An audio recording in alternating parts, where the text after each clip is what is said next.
Welcome to parent TV. AP CM Nara Chandrababu Naidu మంత్రి Nara Lokesh parents meeting కి attend అయ్యారు. ఈ అంశాలపై మనతో మాట్లాడేందుకు పాదయాత్ర వెంకటేశ్వర రెడ్డి గారు మనతో పాటు లైవ్ లో జాయిన్ అవుతున్నారు.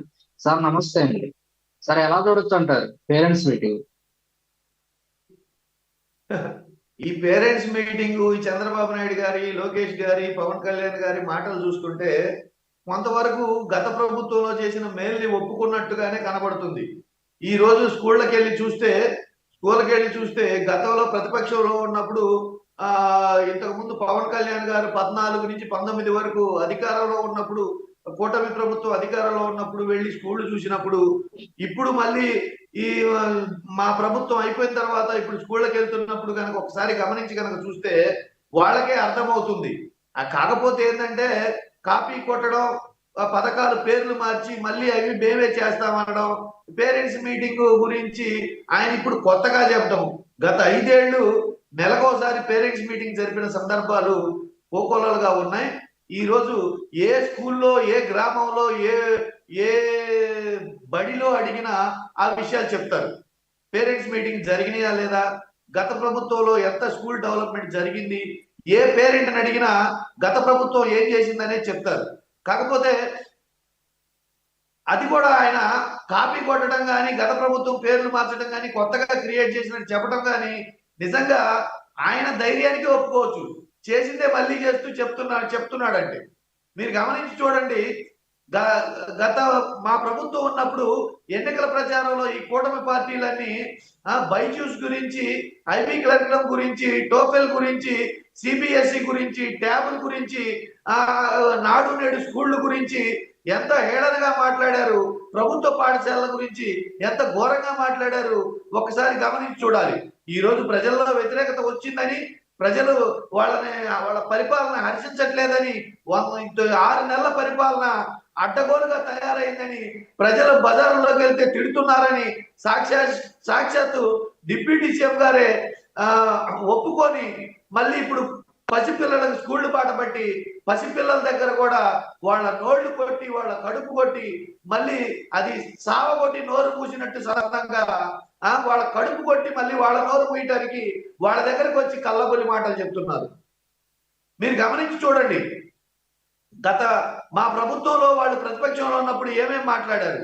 నేను దయచేసి చంద్రబాబు నాయుడు గారిని, లోకేష్ గారిని, ఈ పవన్ కళ్యాణ్ గారిని నేను అడుగుతున్నాను.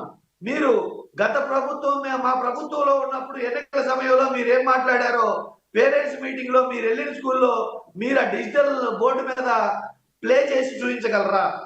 మీకు దమ్ముందా? టోఫెల్ ఎత్తేయమని చెప్పింది మీరు కాదా?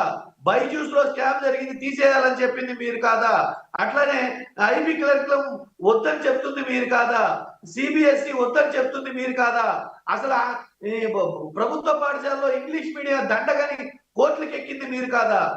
ఇప్పుడు అవన్నీ తీసేసి పసిపిల్లల కడుపు కొట్టి గోరుముద్ద తీసేసి, అమ్మఒడి తీసేసి, విద్యా వసతి తీసేసి, విద్యా దీవెన తీసేసి, ఒక్కటంటే ఒక్క రూపాయి కూడా పేద ప్రజల ప్రభుత్వ పాఠశాలకు ఖర్చు పెట్టకుండా గత ప్రభుత్వం చేసిన వాటి దగ్గరకు వచ్చి షో చేస్తున్నారంటే మిమ్మల్ని ఏమనాలి? ఏం చేస్తే మీరు మాట్లాడే అబద్ధాలకి, మీరు చేసే మోసాలకి, మీరు చేస్తున్న పాపాలకి పరిహారం దొరుకుతుంది? ఒక్కసారి ఆలోచించండి.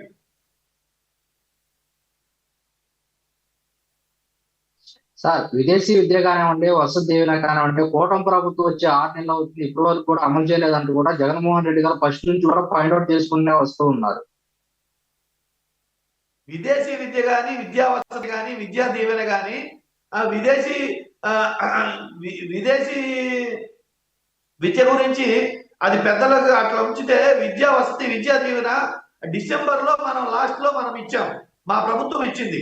మా ప్రభుత్వం లాస్ట్ లో డిసెంబర్ లో ఇచ్చిన తర్వాత ఇప్పుడు మళ్ళీ డిసెంబర్ వచ్చింది.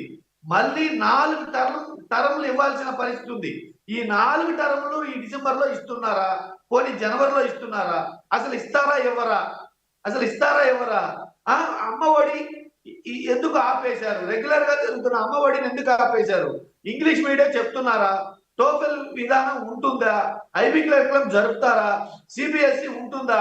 వీటన్నిటిని గోరుముద్దలో నాణ్యమైన భోజనం పిల్లలకి పెట్టగలుగుతారా? ఇవన్నీ మీరు చెప్పకుండా పేరెంట్స్ మీటింగ్ పెడతాము. పేరెంట్స్ మీటింగ్ లో ఏం చెప్తారండి? పేరెంట్స్ మీటింగ్ పిలిచి అధికారులని, పోలీసుల్ని పక్కన పెట్టుకొని భయప్రాంతాలకు గురి చేస్తూ పేరెంట్స్ ని పిలిచి ఎలా ఉందమ్మా, ఏం చేస్తున్నావు, బాగుందా అని బెదిరించే ధోరణిలో అడిగితే, ఒక పక్క ప్రశ్నించిన వాళ్ళని జైళ్లలో పెడుతూ, కేసులు పెడుతూ, ఇప్పుడు మళ్ళీ ప్రశ్నించమంటే ప్రశ్నించగలరా? ఆలోచన చేయండి మీరు. కనీసం పసిపిల్లల దగ్గరైనా, ఆ పేద పిల్లల దగ్గరైనా, ఆ అనాథల దగ్గరైనా మీకు మనసు రావట్లేదు అంటే మిమ్మల్ని మీరు ఒకసారి మీ అంతరాత్మను ఒకసారి ప్రశ్నించుకోమని అడుగుతున్నాను. సార్ గత ప్రభుత్వం అయితే తీసుకొచ్చారు సార్. ఎవరైతే పిల్లలు బళ్ళకి వెళ్తారో వారికి తల్లి పొందడం అని చెప్పేసి కూడా తీసుకొచ్చారు. ఈ ప్రభుత్వం వచ్చేసరికి సూపర్ 6 హామీలో భాగంగా అమ్మఒడి అని తీసుకొచ్చారు గత ప్రభుత్వం. ఈ ప్రభుత్వం అయితే తల్లి పొందడం అని తీసుకొచ్చారు. ఇంతటికి అమలు చేయలేదంటూ కూడా అటు ప్రతిపక్ష నేతలు ఎవరైతే ఉన్నారో వాళ్ళు ప్రశ్నిస్తున్నారు. ప్రజల్లో నుంచి కూడా ఇది వ్యతిరేకత అనేది రావడం జరిగింది. సార్ ఎలా చూస్తారు? అదేనా మేము అడుగుతున్నాం.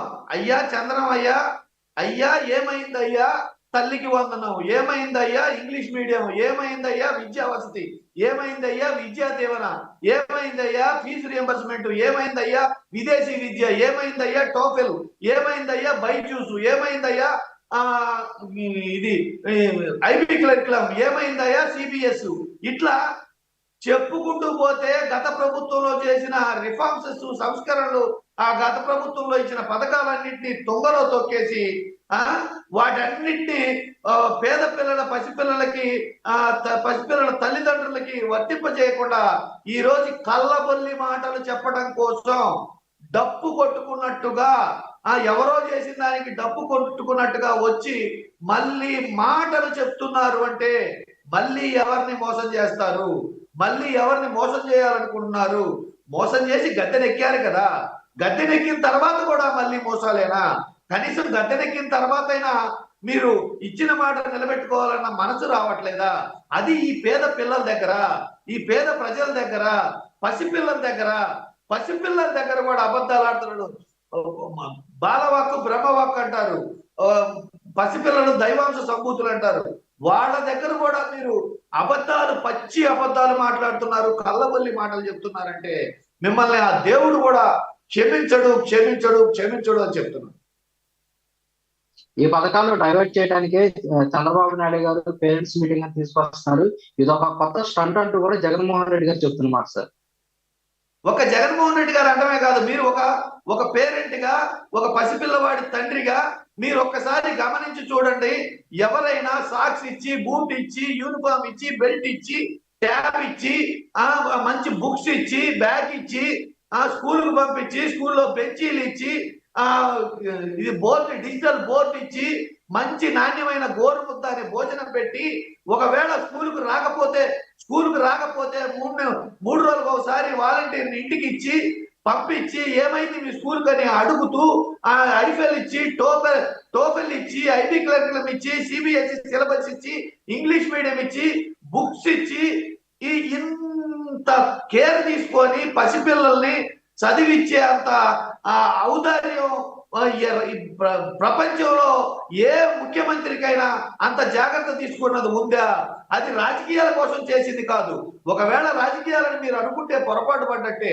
ఎందుకు నేను అంటానంటే, 10 ఏళ్ల పిల్లవాడికి ఓటు హక్కు ఉంటుందా? ఉండదు. వాళ్ళు ఏమన్నా ఓట్లేసి ప్రభుత్వాన్ని గెలిపిస్తారా? ఉండదు. కానీ ఒక బాధ్యత గల తండ్రిగా, ఒక బాధ్యత గల మామగా, ఒక బాధ్యత గల అన్నగా, ఒక బాధ్యత గల తమ్ముడిగా, ఓ బాధ్యత గల పౌరుడిగా, ఈ రాష్ట్ర పెద్దగా ఆయన ఎంత బాధ్యత వహించి పసిపిల్లల విషయంలో, ఈ పేద పిల్లల విషయంలో, ఈ ప్రభుత్వ పాఠశాలల విషయంలో, ఈ సంక్షేమ హాస్టల్స్ విషయంలో, వీటన్నిటి విషయంలో ఎంత క్లియర్ గా, కేటగారికల్ గా జాగ్రత్త తీసుకున్నాడో మీరు గమనించగలరా? గమనించి కూడా ఒకవేళ గమనించినా, మీకు తెలిసినా దాన్ని తొక్కిపట్టడం కోసం, దాన్ని తప్పు పట్టడం కోసమే ఈ రోజు మీరు కక్కడం కట్టుకున్నారంటే మీకు మళ్ళీ పోయే కాలం దాపరించింది. ఈ ప్రభుత్వం ఎంతో కాలం మనుగడ కొనసాగదు. 6 నెలలైనా మేము ఇదిగో వచ్చాము, ఈ జీవో తెచ్చాము, ఈ పిల్లలకి ఈ చట్టం తెచ్చాము, ఈ పథకం తెచ్చాము, ఈ మేలు చేస్తామని చెప్పలేక గత ప్రభుత్వంలో చేసిన వాటన్నిటిని మళ్ళీ మీరు నెవరు వేసుకుంటూ మాట్లాడుతున్నారు, పేర్లు మార్చి మాట్లాడుతున్నారంటేనే మీ అసమర్థత, మీ అబద్ధం తేటతెల్లమవుతున్నాయి. ఓకే సార్, ఈ అంశాలపై మాతో చర్చించినందుకు ధన్యవాదాలు సార్. Thank you sir.